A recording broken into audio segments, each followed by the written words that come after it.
people will let me know that they're with me. Good morning.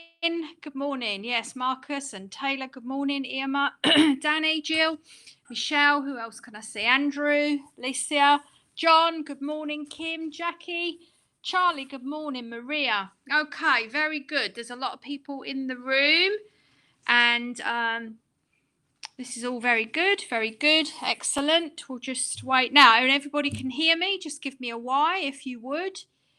And looking at how many people are in the room.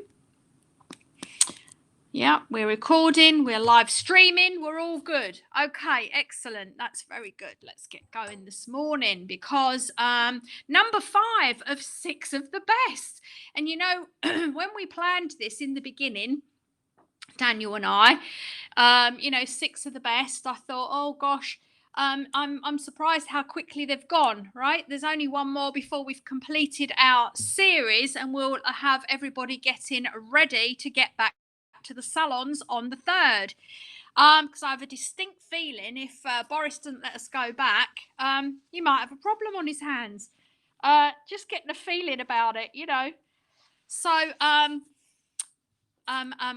let's get going this morning on our 6 of the best. I'm excited about this, and last night I said to Daniel, wow, I'm really excited about this tomorrow because I've never done this like this, so it's brand new. And then this morning I woke up and I'm a little bit nervous. I'm like, oh, I hope it works in terms of everybody understands it, because the premise of the 6 of the best was that we wanted to deliver a program for everybody, right? And it's not easy because you must understand the passion for hair family is diverse, but we wanted it to be able to really feed into the knowledge and inspiration of salon owners, managers, stylists, apprentices, one-person businesses. We wanted everybody to be able to get something out of it. So we wanted it to really give everybody that inspiration, so that when we do get the opportunity to go back into our salons and into our businesses on the 3rd of December, everyone's very excited and focused on what it is that they need to do. So today, so I'm excited. I've never done it like this before, teaching such a diverse group about profit, as it were. But a little bit nervous that I can keep it understandable enough, right? So let's see how I get on with that today. Now, let's remember, we do encourage you to communicate with each other in the chat there, especially today, because I am going to be asking lots of questions, and so lots of interaction. Salon owners people who have been, you've had business education, etc. Try not to jump on immediately, and let's give some of our stylists and managers, receptionists, apprentices, give them an opportunity to do some of the answering today, because of course that's part of understanding, is when you process, think through, etc. So that would be really great. Now we are live streaming on the P4H Education and Stylist hotline today, so if you are on there and watching live, that's great. You will be missing this chat and question and answer bit here. I'll try and keep you up with that, but I do know, because I did watch back on Wednesday, and you're having your own chat over there that is being moderated by Daniel and Declan. In other words, they are helping you over there. So if you're over there, you're welcome to stay there, have your own chat over there. But if you do want to move over here, you can. There is still room to get into the room if you register now on p4hpro.com. And we are recording, so if you want to watch this again at a later date, or if you've got team members that are not able to make it this morning, or you can use this as a team meeting reference. I really hope that my managers and partners use it as a team meeting reference moving forward, because I really do think we've got some important information here. So what information have we got? Well, let's just have a look at our program, and we talked about this a minute ago. A program of 6 that are it's a global program, if you like. So it, 1, covers all subjects. 2, it's meant for a wide audience. It's meant for everybody. So we covered your path of personal greatness, because it starts and ends with you, right? And fun facts to improve your knowledge. Remember, we did the triangle, and we said it's skill, it's emotional intelligence, and it's knowledge, profound knowledge. And as we move forward from where we are right now, and I'm right in the middle of writing an article at the moment for Professional Hairdresser magazine, and I coined the phrase yesterday when I was writing, as we move forward to a new frontier of hairdressing, because that's what's happening, I promise you. So let's make sure that that triangle, you are developing that all the time, so that you can be the best that you can possibly be. Then we did exploring campaigns, and I love the image, that infogram that Daniel did for us, which showed all the social media platforms and the email platform, etc., all the ways we communicate. And he had added on there a little building which represents the person, the actual person. The people are part of the campaign. So the campaign's only as good as the people on the front line are able to deliver that. So we love that. Extraordinary team culture. We did that on Wednesday. I hope you liked that. It was a lot of fun, but also a really great message there. And then today we're doing profit is everyone's responsibility, because it really is. Now, we know that all businesses, apart from supermarkets who are coining it in, breaking it in right now, there are some businesses who are really benefiting from this pandemic situation. But for the most part, and most certainly for small independent businesses, 2020 has been, and this pandemic has been, a disaster. And it's very clear to us now, as we are just moving into December, that we're carrying it into 2021, and people are already starting to talk about we won't be turning to normality until 2022. So this is not to put a downer on anything, or have anybody becoming afraid about that. We're not afraid of it, but we are in a state of high alert. And when I say profit is everyone's responsibility, it's because whoever is involved in your business, all right, is, and we talked on Wednesday about the team around you. You might be a one-person business, but you've got a team of people around you who are helping you. Now, it's everyone's, the profitability of the business is everyone's responsibility. Anyone who is a stakeholder or cares about the success of your business, right, is responsible for that profitability, has to be responsible for it, has to be tuned in and bought into it. Because if a business isn't profitable, it won't survive, right? It won't survive. So the reason why I really wanted to bring this program is because I want, let's use my salons as an example. And I can see a lot of my team members are here, and I'm so happy about that. We've all got to work together for the success and the strength of our business, for the success of our business, right? That's what we've got to do. It's got to be everyone's got to put their penneth in. It's a really important thing. So I want to start this morning. Let me just bear with me 1 second, if you will. We're going to start with a little quiz first of all. There was a survey done. It's done in America, but it's one that we can easily identify with. So they surveyed 1,000 McDonald's employees, right? And they they asked the McDonald's employees, of every dollar that goes in the till, how many cents do you think goes to the franchisee? So of every dollar that goes in the till, and for dollar you can read pound, right? How many cents? There are 100 cents in a dollar. There are 100 pence in a pound. So we can read it the same because it's a percentage. How many cents do you think goes to the franchisee? In other words, how many cents do you think make up the net profit? So think about that for a second. Let's have some answers on there. And I know some of you would have done this with me before in profit workshop. So if you know the answer, don't spoil it for the rest. So what have we got? Thanks, Perry. First in there with her answer, her guess. Come on, guys, have a guess.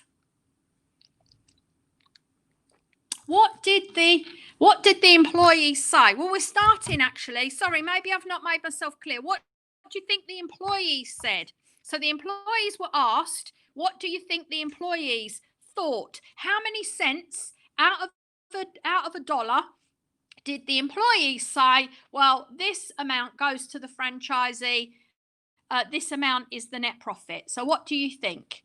Okay, so we've got here Jane, all of it. We've got Marcus, 80, 75, 50, 50, all of it, said Sharon. 60, okay, 10. Okay, so some good guesses there. Thank you everyone for playing. The employees thought that 72 cents of every dollar went to the franchisee. Okay, that's what they thought. Now, here's the second part that I think some people were playing with in the beginning. How many cents of a dollar do you think goes to a McDonald's franchisee in the United States at the time of this survey? How many do you think it was? So we've got 10, 10, 8, 5, 10, 10. Oh, 10 cents. Stephen, you're very posh today. You've actually put the cents in there. Fast fingers. 26. Okay, so it was 4. Okay, 4 cents. Now, what I want to do, because I know, because I know, as hairdressers, a lot of us are not very good at percentages and maths and all of that kind of stuff. So I've actually set up a little demonstration table over here. Hopefully you can see it. And what I've got, something that we can easily recognise, okay, this here is 100 tubes of MC2. That's what we got. Oh, thanks, Dec. It's zoomed in on it. That's fantastic. 100 tubes of MC2, okay? So that represents one whole dollar or one whole pound or 100%, the whole thing, whichever way you want to look at it. But that's the whole thing, okay? And so they asked the employees, how many cents do you think goes to the franchisee? They said 74, and 74 would represent, I know that that's 30. Okay, I know that that's 30. That means that's 70. 70. There you go. 30, 60, 1, 2, 3, 4, 5, 6, 7, 8, 9, 10, 11, 12, 13, 14, 74. Okay, that's how much they thought the franchisee got. Franchisor, franchisee, I don't know. And this is actually. Okay, so now we're understanding. So where did all this go? All this, in the case of McDonald's, this was the profit. Where did all this go? Where did all that go?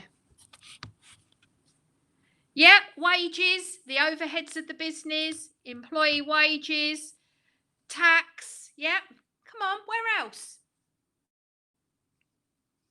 Where did it all go? So look at it. It's a lot of it. Where did it all go? Machinery, stock, buying burgers and buns. Yeah, straws, electric and gas, correct. right? The fees, the franchisee fees, right? The rent, yeah, the waste. Very good. Building more Maccas, yep. So some of it could have been in reinvestment. Uniforms, yes. Education, really good, guys. Oh my God, I've really got your brains going this morning. This is good. I'm not nervous anymore. It's working. It's good. That's great. Okay. So now the good news is, so yeah, the overheads, and we're understanding what we mean by that. So that's really, really good because there are a lot of overheads that people, often don't think about. Let me give you an example. Quite a big overhead of a hairdressing salon is comms, right? Now, comms, what does that mean? Well, it means telephones, internet, point of sale system, um, things that you have to then pay, like so to do emails, you have to pay for that. Text, you have to pay for that. So that's the comms, the communication to the client. Of course, today they include things like Facebook ads or things like that. Okay, so when we've got all of those, if we don't pay those bills, what do you think happens if we weren't able to pay one of those bills of the comms? Right, we've stuck it all in one. What happens if we don't? Yeah, they turn them off, right? So they just go, oh, you're not paying, so we'll turn it off. And now we've got no way of being able to communicate with our clients and take online bookings and answer the telephone and send them emails. And it's a very, very important part of our business. And often people don't realize, some of those, what I like to call like hidden costs, things that people don't see, right? So, now, the good news is hairdressing salons don't work on this amount of profit, thank goodness. And you might be wondering, gosh, is that all? All that effort of building a McDonald's, all the advertising, making the bun, etc., that's all they get. What I want you to understand about McDonald's is it's about volume, right? It's about volume.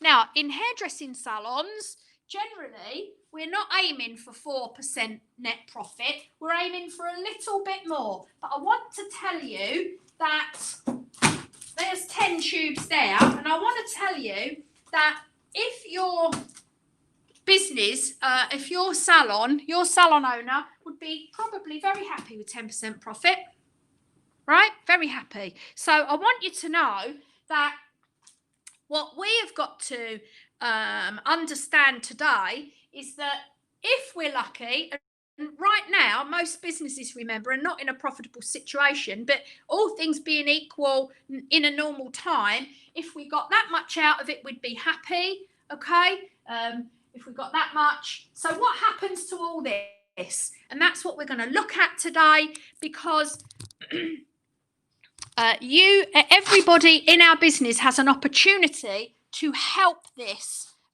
conundrum. Okay, so if I can go back to the slides, please, Deck. Okay, so let's get going here. We're understanding a little bit. Profit is everyone's responsibility. Let's understand profit margins, because let's think about McDonald's for a second.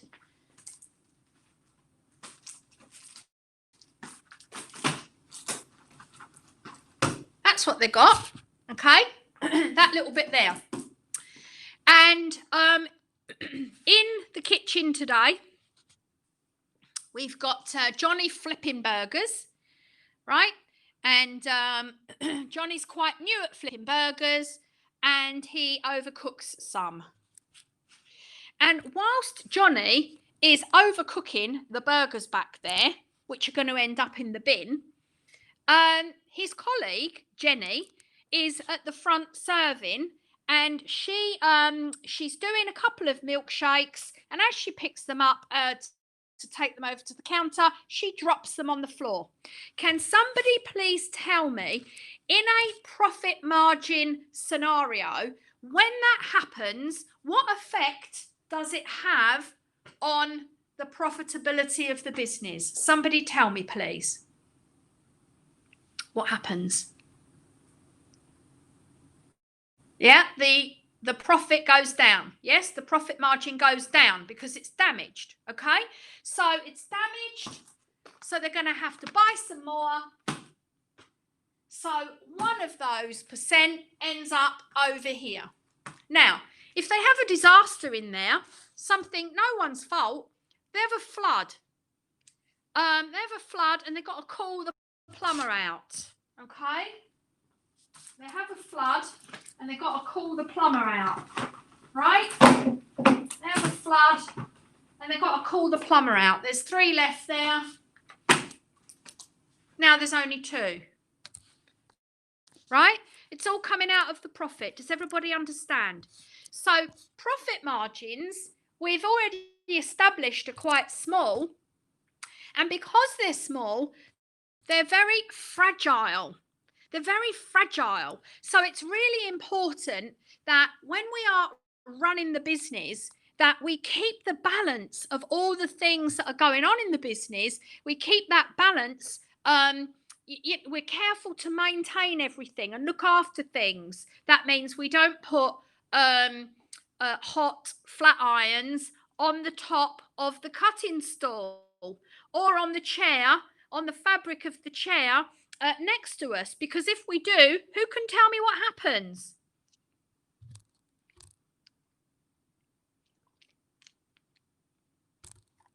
What happens? I want to try and bring some real life into here. And I like Marcus has said, it's like a no-show. It takes 4 appointments to get the customer profitable again. Yeah. Yeah, you cry, Elaine. Right? Well, what happens is we damage the chair, right? Now, we've either got to live with a damaged chair, which doesn't look very good to our clients, or we've got to buy a new chair. Right? Now, when we drop a hairdryer or a pair of clippers on the floor because we've not put them carefully back on the top, right? Now, I'm trying to bring all this to life because sometimes, you might think, oh my God, my salon owner, it wasn't my fault. I put the clippers on the side and they fell off the side and they broke, and the salon owner like overreacted. Well, that's because the salon owner understands all this stuff, and every time that happens, this is what the salon owner sees, right? So we're understanding profit margins and what they mean. We're understanding that they're fragile, okay? Now, I'm going to teach you the definition of profit. And when I did this, I was like, oh my God, I'm really pushing it here, because I'm going to tell you something now, a little bit of history, if you like. When I worked with Leslie Spears, whenever Leslie interviewed anybody, he always asked everybody, do you know what the definition of profit is? And if you worked for Leslie, you had to know what the definition of profit was. So I sat in interviews with Leslie, and sometimes I used to think, oh God, I used to really feel for some people that come for a job at, it's like nothing to do with numbers or something, right? I don't know. Back in those days, we used to have a department called Club Services, right? And they've come for an interview at Club Services, and I knew at some point the question was going to come out, can you tell me the definition of profit? But what's really interesting to me is I also sat in interviews with university graduates who often couldn't explain well the definition of profit, right? So I hope you got a pen and paper there. I'm going to try and explain it to you because it is a really important, it's actually a really important principle of business. It is the most important principle of business, right? And I'm going to teach it to everyone here today, I hope. So the definition of profit is sales, so the money that comes in, minus the cost of sales.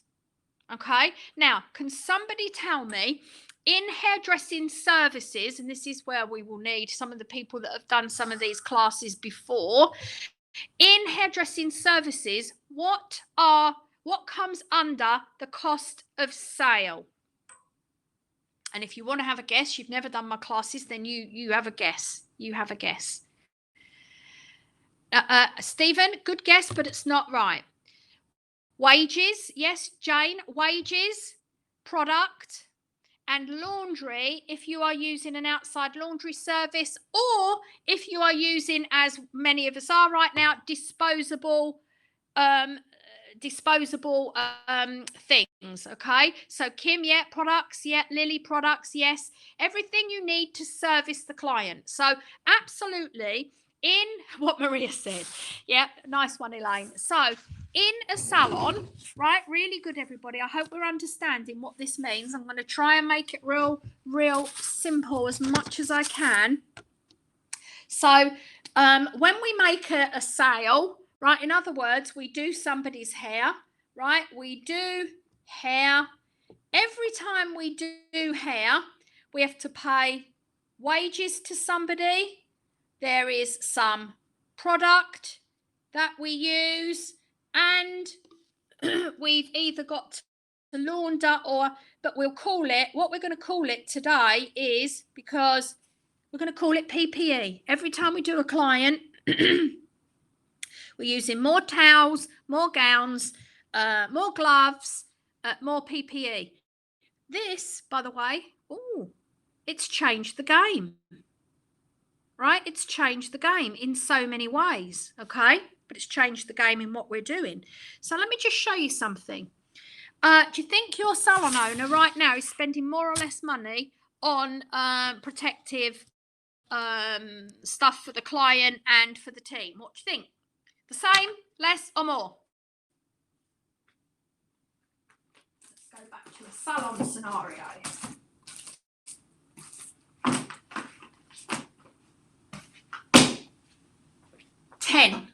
The same, less, or more? They're paying more, right? They're paying more. Hang on. Ditto. Oh dear. Right? They're the sort of things that happen to business. So that's what we're understanding. So we do hair, okay? And every time we do a client, we have to pay a bit of wages, we pay a bit of product, and the protection for the client, and now, of course, for the stylists as well. Okay, so if we can go back to the slides deck, we can go back to the slides. So we are understanding, we've got a little delay on here, that's fine, we'll come back. That is, so we have sales, that's the money that comes in. The cost of sales are those three things. They're the things which are directly linked. The more clients we do, the more wages we pay. The more clients we do, the more product we use. The more clients we do, the more gowns, towels, gloves, PPE, etc. is used, laundered, whether it be whatever you're doing, that's more and more cost. Okay, so Declan, hello, could you please give me the slides back? Thank you. So the sales minus the cost of sales will give us, can somebody tell me what that answer is? The sales minus the cost of sales gives us the gross profit. Correct, Matt. So it gives us the gross profit. Where am I? I was about to write it on the computer screen. It gives us the gross profit. Now, the next part of this, so now we understand the gross profit. The next part of this is the gross profit minus the fixed costs. Okay, so who can tell me what the fixed costs are? And what that means is, fixed cost means, doesn't matter whether you do one client or 100 clients, it's going to cost the same amount of money. Okay, so thank you, Julie, for saying VAT, but VAT is not a cost. Okay, VAT, unfortunately, is a tax. So in accountancy and in profit terms, VAT is a tax which businesses collect and process and give to the government. Okay, so VAT currently on hairdressing services and products is at 20%.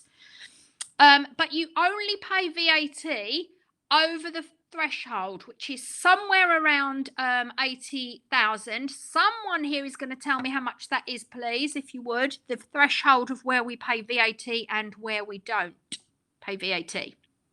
All right. So, but I'm glad that you put it there. I was hoping that someone would, because it gives me the opportunity to explain the VAT. All right. So hopefully everybody's understood that. So, let me have a look at what we've got here. So very good. Rent, the communications, the rates, the water and electric, the utility bills. Yeah, come on, there are some more. Come on, I don't want any hidden ones there, because there's a couple of hidden ones we're going to have to dig out anyway. So 85,000 people are saying is the threshold for VAT. Thank you for that. There's a couple of costs there, fixed costs that we have not yet identified. Yes, the accountant, beverage, yeah, insurance, yeah. What else? Accountancy, beverage, insurance. You've got subscriptions, right? So things like being a member of NHBF. Pensions comes under wages, Elaine, but thanks for bringing it up, because we are going to look at that in a second. All right. Yeah, the patch tests. Yes, Julie. That's and there's a couple here. Has anybody kind of thought to themselves, well, do you know what? The more clients we do, the more patch tests we use. Right? Has anybody thought that? The more clients we do, the more electricity we use. So these are not really fixed costs. Well, there are some grey areas always, right? When somebody makes black and white, there'll always be a grey area. And some of these things in accountancy are grey areas. We don't have to worry too much about them, all right?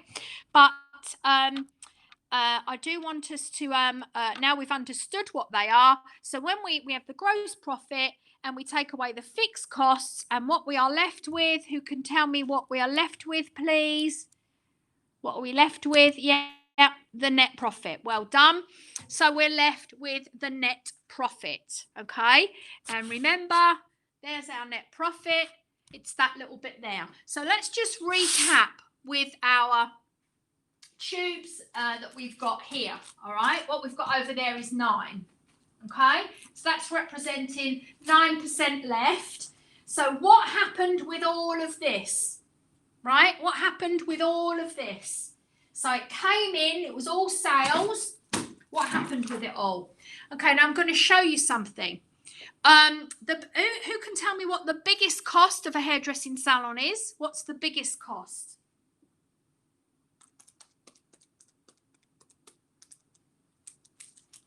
Biggest cost of a hairdressing salon, who can tell me? Move these around so much. I'm going to come back to you. Wages, correct. The biggest cost of a hairdressing salon is wages, okay? So if we are lucky in hairdressing, how we equate the wages, we say, well, we should try and control wages at 50%. So here's what wages looks like, everybody.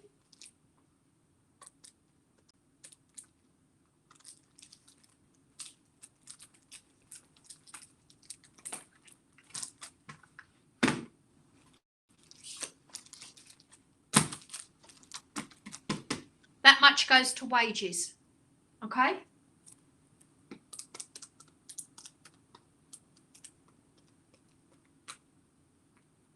No, it's not even right. 1, 2, 3, 4, 5, 6, 7, 8, 9, 10, 11, 12, 13, 14, 15. 15 times 3 is 45. 48. 49, 50, 51. That much. Leaving this much here to some of the other costs. So, for an example, give me some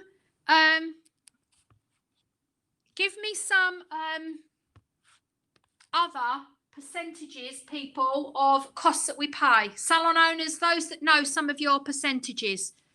Give me some others.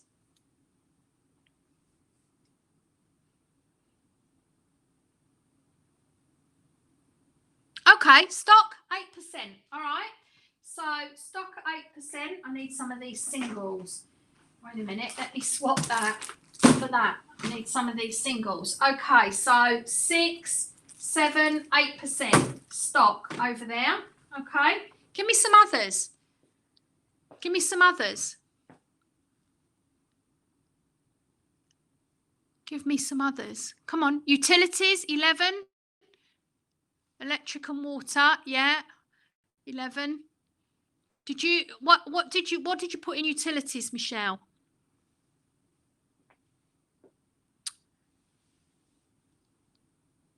Maintenance, yeah. I want you to give me some percentages because I want to be able to understand where's all this gone, right? If we don't understand where all this is gone, this is when people think there's a ton of money floating around in the business.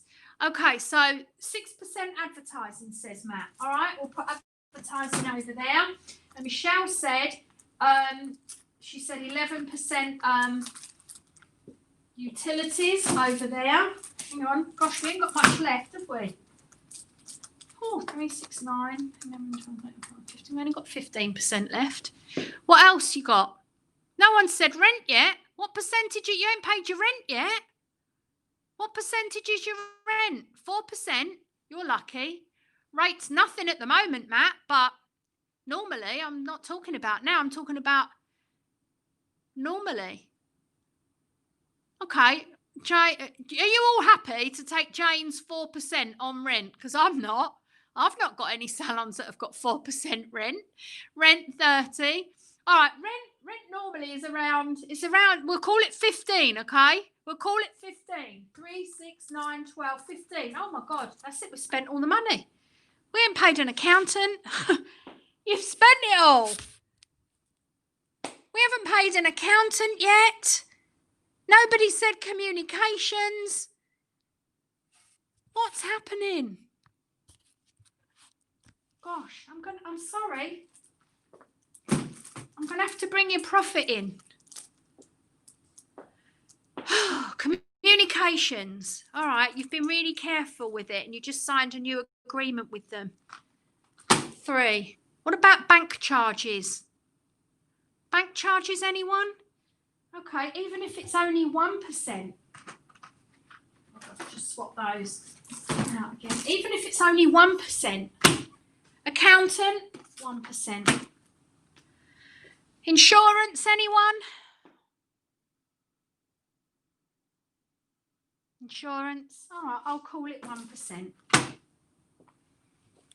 We've got 3% profit there. I still feel like you've missed something. Oh, gosh, we've had a boiler break. Please don't be depressed. Maria, don't be depressed, okay? But what I'm hoping is that people are understanding how this works, okay? Because we're going to talk about now how we can make this look good, how we can all work together to make this look good, okay? So that our business is financially strong, and only profitable businesses are financially strong, and we all can contribute to making the business profitable. So if I can have the presentation back, Deck, thanks. So we've got to understand then that what we are doing, the money comes in, then in the middle there, the money gets spent, and then at the end, there is some net profit left. And depending on how clever we are at how we manage that money in the middle will depend on how financially strong our business is. By the way, nobody even mentioned the word education. So let's keep going. What are sales? What are sales? So how do we make sales? Look at that. I put it that they're down in 2020. We have been closed 1/3 of the year. We've only traded 2/3 of the year for 2020. That's if we get to go back. We will go back on the 3rd. I'm not even going to say that. We're going back on the 3rd. So we've only traded for 2/3 of the year. So I'm telling you, everyone's sales are down for 2020. Now, what are sales? What are they? Tell me what they are. How do we make sales in hairdressing? Yeah, it can be retail. Yeah, we are fundamentally selling time. So that's what we're selling. Yeah, it's hair services. So it's haircuts, it's hair color. What is it? Come on, get down to these are macro answers. I want to see the micro. The difference is made in the micro. Yep, upgrades. Nice one, Taylor. I like it. Yep, colours. So when we do a colour, they're bigger bills, right? So we make, more sales. So we've got colours, upgrades, treatments. Yep, haircuts, right? And remember, this is all, the blow dries, all of these things. And these are all tied to time. So remember what Jodie said, it's time. You know, one of the terrible things in a hairdressing salon is when an appointment doesn't get sold, or somebody said earlier, I think it was Marcus, who said when clients don't turn up, right? When they don't show up, when we get a no-show. This is terrible because time for us, time is money. Okay, time is money for us, right? So these are all the ways that we make sales. So now I want us to think now, everybody think of ways every day that you can make a difference to sales. And hopefully what's happening here is I want to see a few light bulbs go off. So if you have an aha or a light bulb goes off, share it with me, because it helps me to understand that I'm hitting the right notes here, right?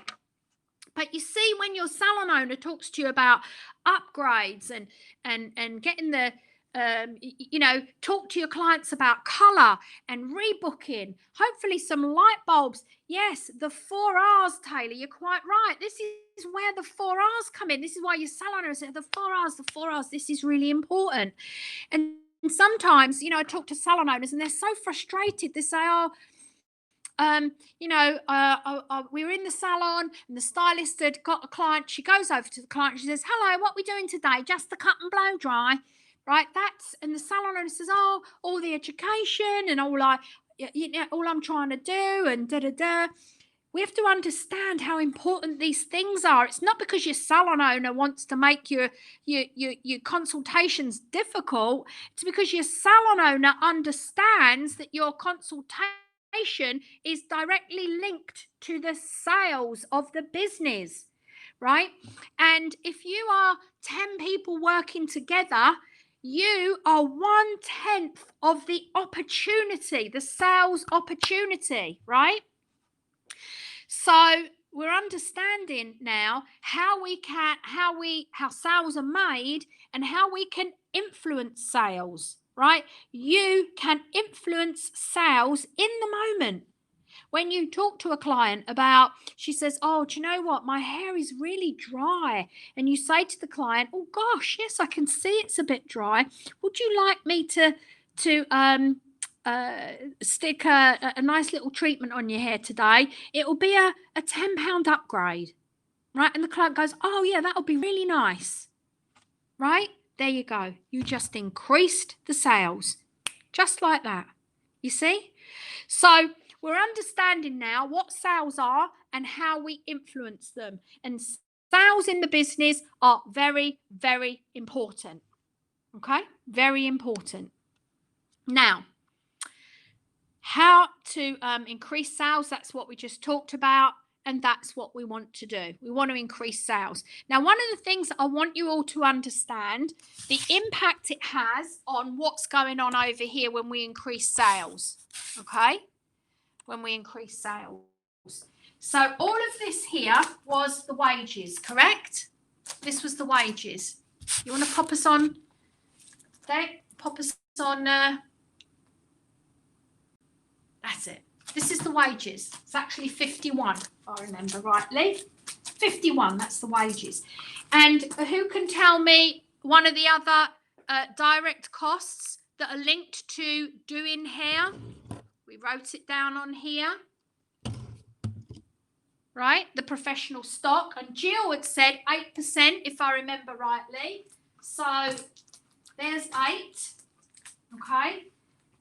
Right, and then the other one we've got is the PPE, the cost of the laundry, and we're going to call it 2%. Okay, we're going to put it there. All right.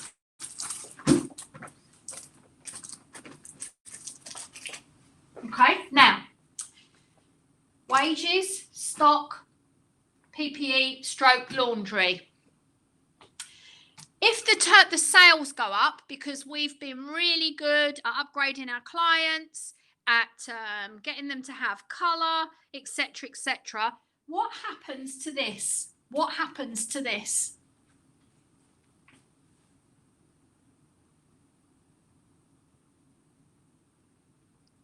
Let's see how you go. Okay, it goes up. Does it?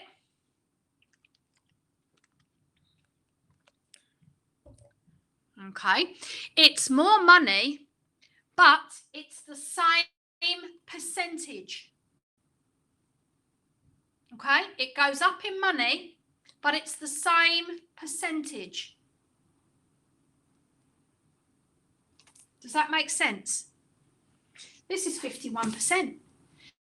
Now, if we do another client, we pay another commission. If we do another client, we use more product, right? And if we do another client, we use more towels and gowns, etc. So the percentages stay the same. However, this money over here, remember, it's a fixed cost. So whilst in our original model, we said, for an example, one of the things that we said, I've got to move, I've got to move some singles over here for a second. Just give me a minute. Right. Whilst we said, for an example, rent 15, okay, rent 15.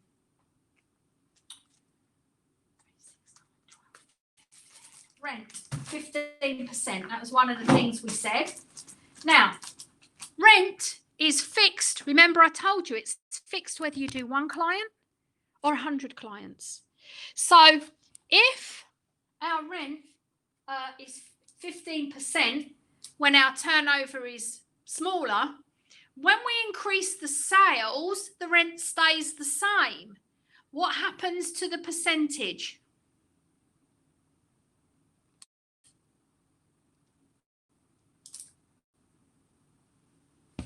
It goes down. Correct. So I'm going to try and make a simple sum here so that everybody really understands this, okay? I'm going to try and make a simple sum. Let's imagine that we've got a salon, and it's going to just make round numbers, okay? We've got a salon and it's taking £5,000 per week, excluding VAT, right? Because the VAT is a tax that we collect for the government. We don't get to keep it, right? So the salon takes £5,000, and the rent is, we're going to say, £1,000, right? So this is the sales. Let's keep the same words. £1,000 is rent. Okay, who's good at maths? Tell me what percentage that is, please. 20%. Thank you, Matt. Okay. Now, we're really good as a team. We've been training, we've been studying, we've been doing the 4 R's, the 8 essential steps. We're doing amazing things. And we have managed to make the turnover go up to 6,000. What will the rent be? Still 1,000. Who can do that sum for me? Thanks, Matt. 16%.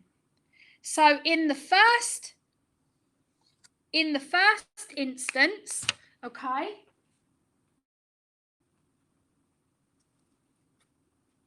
Let's turn back here. In the first instance, okay, I was over here by myself. Turn back, you weren't there. So in the first instance, we were saying 3, 6, 9, 12, 15, 18. We were saying the rent was 20%, right? But then when we put the turnover up, right, the rent then went down to 16%, saving 4%. Where does the 4% go? Where does the 4% go? Where's the 4% going to go?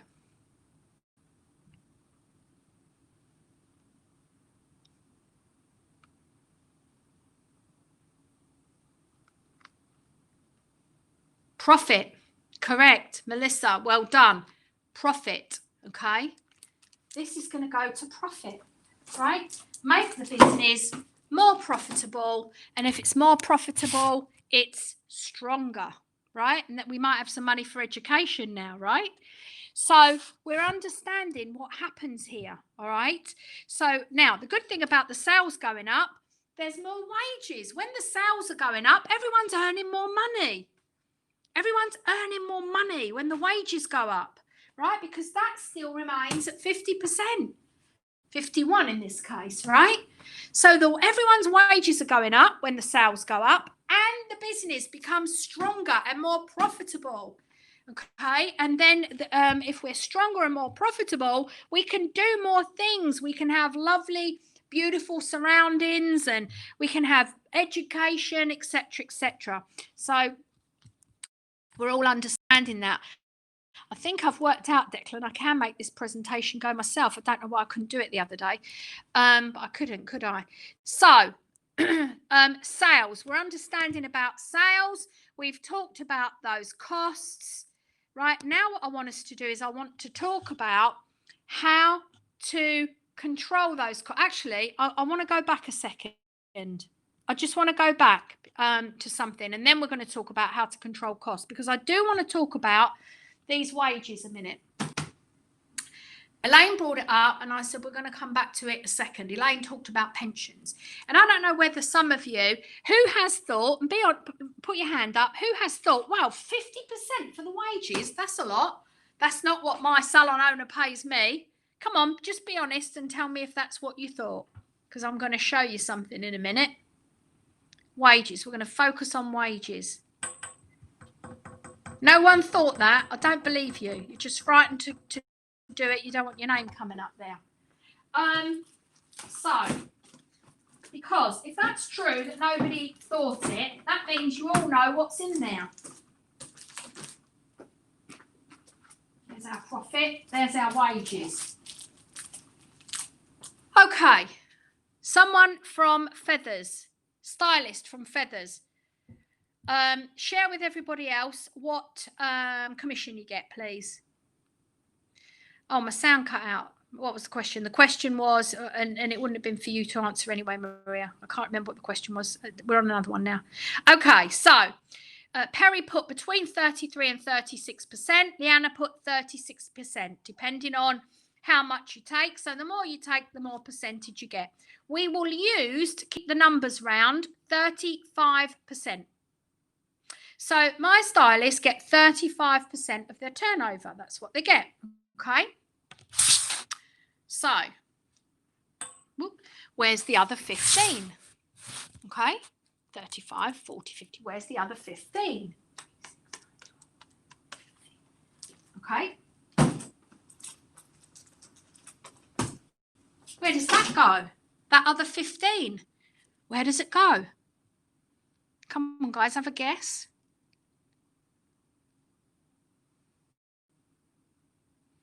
Yep, so some of it is apprentices. How much, Matt? Apprentices, and so apprentices and receptionists, right? Because that 35%, that's the stylists, okay? But now we've got apprentices and receptionists. Okay, so we'll call it about 6%. All right, just because these are all in their packages, and if I don't take them back in their cellophane, Lenka will go mad. So absolutely, we've got apprentices and receptionists. Then I saw people tell us, yes, there is such a thing as employers national insurance contributions, which, if you don't know, they are 13.8% over the threshold. So employees that are here, if you are if you're paying national insurance contributions, I want you to know that the employer or the company, let's call it the business pays more national insurance on your wage, right, than you pay. So if you look at your wages and think, well, that's a lot of national insurance, I want you to know the business pays more on top of that. Okay, so if it's, for an example, £35, I want you to know the business pays another £35 plus. All right, so we have employers NI. Then we have pension. So right now, employees, you contribute 5% of your salary into your pension. The business then pays another 3%. By the way, do not opt out of your pension. I don't care how young you are. Please, please, please do it for yourself. You'll be so happy you did it when you're older, because you put 5% in. Okay, the business puts 3% in, and then the government put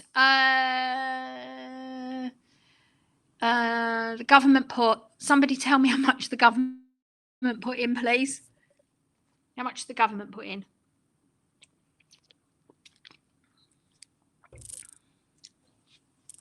How much did the government put in? Thanks, Andrew. I can see you telling me. Feel like a politician who doesn't know how much a loaf of bread is. No, Andrew's not going to tell me. Who's going to tell me what the government contribution is right now? If it's Matt, are you telling me the government contribute 8%? No. I think the government contribute. No. I just saw 8% next to your name there. I think the government also put 3% in. That's what I think. No, they don't match it. No, I wish they did. No, I think they might pay 25%, in which case they pay 2%.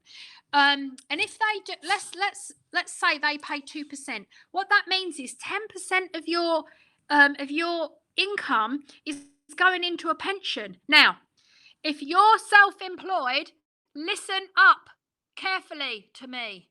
You need to be putting in 8% of your income into a pension.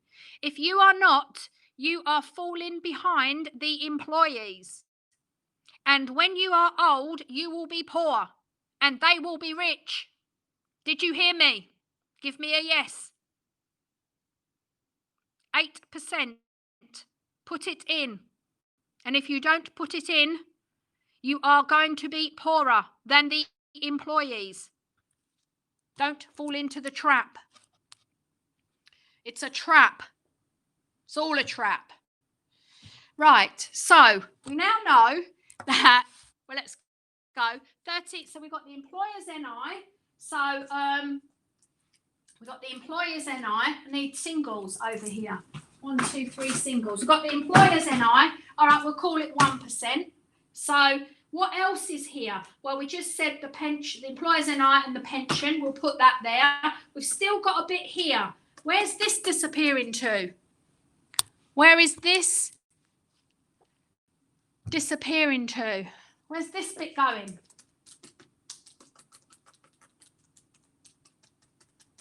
Come on. Someone.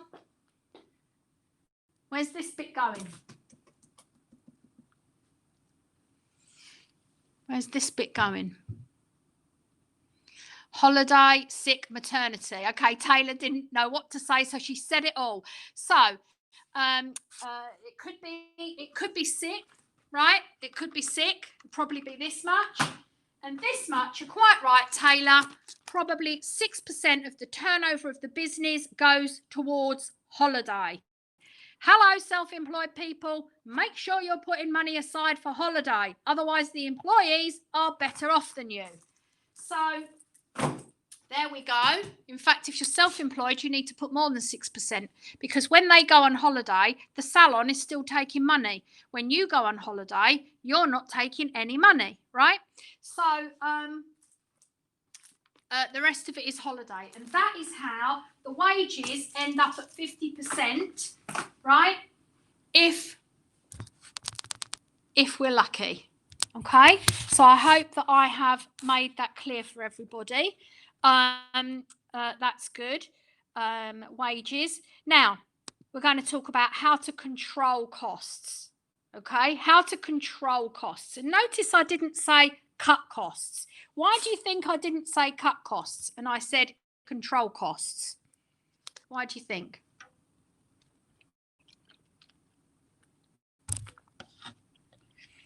Why do you think?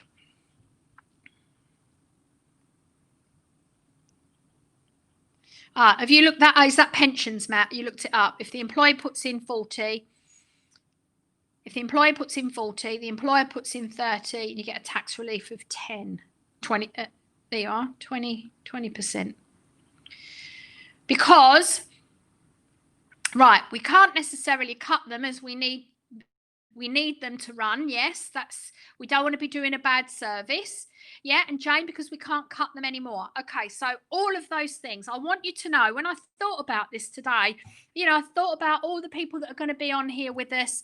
And I know you salon owners, you've already, every year you're making sure that you are getting your costs, cutting the cost as much as you can. I mean, we certainly are. And it wouldn't be, if I'm talking now to the team and I say, right, let's cut costs, I don't want the team cutting costs so that it spoils the service. They don't mix up enough colour. So therefore now they're trying to colour someone's hair with not enough colour. And now you've got to do it again. It's a redo. So was it a good economy? No, it was a false economy because we've got to do it again, right? So we already have probably cut our costs to the bone. However, the team can help us control the costs. So how do we, because for an example, if we mix up too much colour and we throw it down the sink, right? Mix up too much colour and throw it down the sink, there goes your profit. Okay, the only person that benefits from that is your distributor and manufacturer. So you want to control your costs, right? Electricity. If we use too much electricity and we waste it, so you've got your heating going and then you've got windows open, that's crazy, because what's happening to your profit, right? What's happening to your profit in that situation is it's floating out of the window. Right? And the only person who's benefiting from that is the electricity company. Okay? So how else do we control costs? Right? What are some of the things you could do? Right? Don't mix up too much colour. Turn the plugs off when not in use. Think about the heating. Yeah, less waste. Mindful working. Correct, Maria? Don't make mistakes. So minimize mistakes. Things like earlier I talked about dropping tools on the floor, right? That is now going to be a cost, right? When things have to get fixed, okay? When we have to replace things, all these things are things that as a team, looking after things. So making sure with your tools, that you put them away carefully, that you don't wrap all the cords round the tool, making sure that we're not using too much shampoo at the backwash. You don't need that much. Yeah, Marcus, good one. Don't stretch appointments, right? Because when you stretch appointments, what are you wasting then?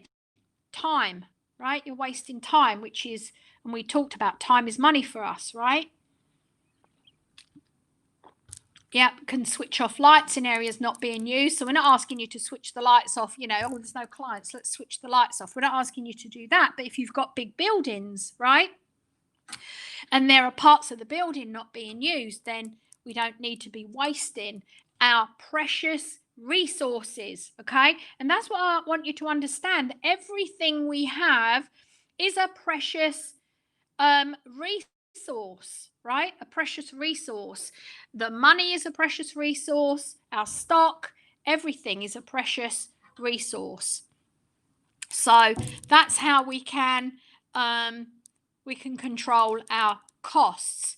So we're now understanding, hopefully, how the business works and why we are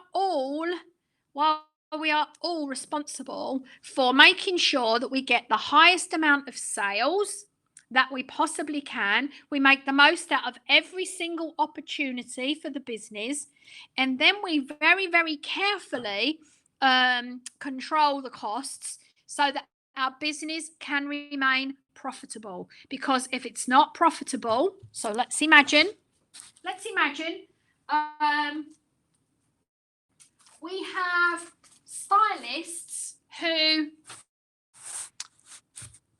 they keep going sick, and I'm telling you right now, if you keep going sick, you will not build a clientele, and you will lose clients. So you're sick. The client either doesn't get their hair done, so they go somewhere else, right? Or they go to another stylist, or something happens. Don't think, some clients might wait for you, but not all will, right? Now they go. So what will happen is you can't build up, right?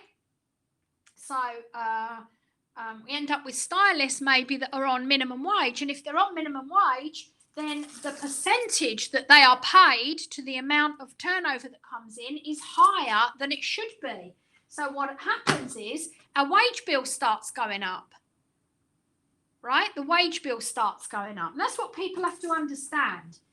You keep being sick out of the business, right?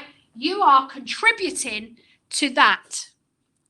And the salon owner suddenly realizes one of the reasons my business is not as profitable as it should be is because this person keeps going sick. And I realize some people, might have a sickness, right? Maybe. I don't know. But we have to understand that the job of a business owner is to keep the business going, and they've got to do what they've got to do, right?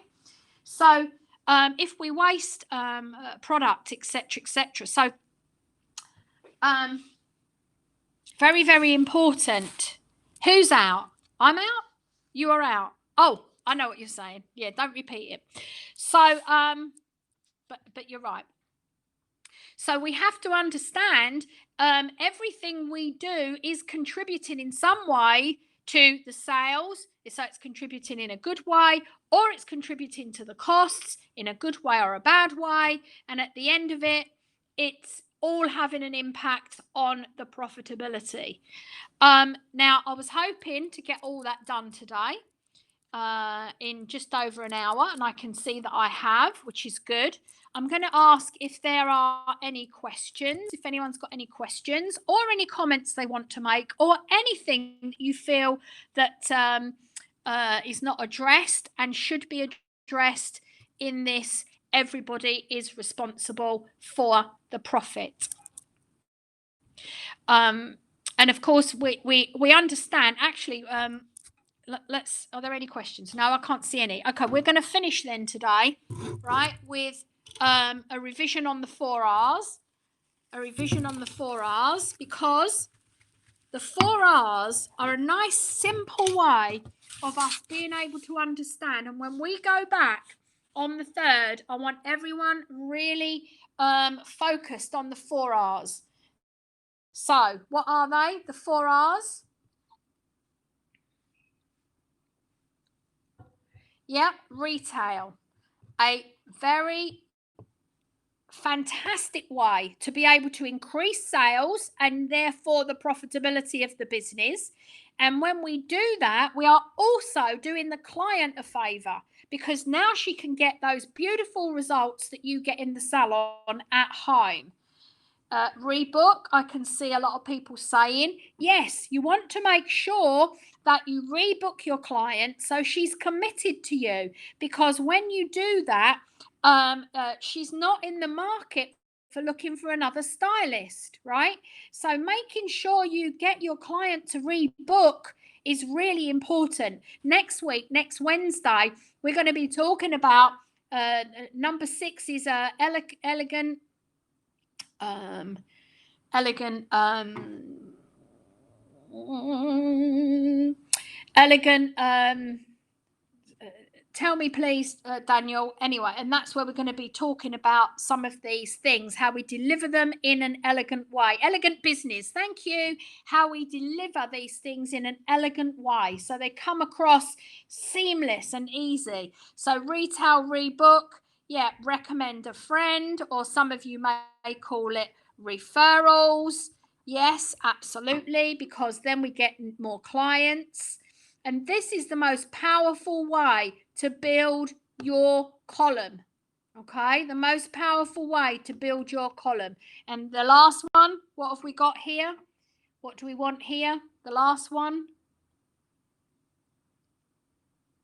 I didn't see whether someone wrote it there. Yes, we want clients to give us reviews, especially at this time, right? Because it's been proven that one of the ways people make purchases these days is through reviews. So these two ways are the most powerful. This is what we want to make sure that we get clients to do. This gives us an opportunity to build our reputation. Okay, and it doesn't cost us any money. It's amazing. So we want to make sure we're doing the 4 R's. Google are advertising that at the moment. What, reviews? Yeah, absolutely. So we want to make sure that we do this. Okay, so that's what we're going to be covering on next Wednesday. Elegant business. We're going to be talking about, when we go back to our business, how can we be number one, in a state of high alert, number two, the best possible us, so we make the most of the opportunity that we have, right? We love our business, we love our salon, we want to make it the best it can possibly be. So that's me for today. I have got something for you salon owners that I want to say. There are terrible network distribution problems right now. One of the reasons is because, believe it or not, a lot of companies in some areas have a lot of people isolating. So please don't rely on next day delivery, because we're not sure that the network is able to deliver that to you. So try and give yourself time. The next thing is, please make your orders as quickly as you can. Even if you don't want us to release it, please don't rely on us being able to do everyone an order on the 2nd of December. Okay, so even if you don't want it released until later, if you can make your order, let us pick it and pack it, box it up. You can tell us when to let it go, right? But it will be done, ready. And so it allows us to not be in a situation where we have to tell people, I'm so sorry, we just could not get it picked and packed in time. Okay, so there's a couple of things there. Get your orders in. Please don't rely on that next day delivery. It is a mess out there. So on this business part, we're dealing with all businesses, which are relying on it. It is a mess out there. Imagine a distribution hub, where there's a coronavirus outbreak and they have to isolate a ton of people, right? And that is what is happening right now. So just wanted to give you that heads up. Please help us to help you, and I will hopefully see you all next Wednesday. Have a great day, everybody. Have a nice weekend, and we will see you all very, very soon.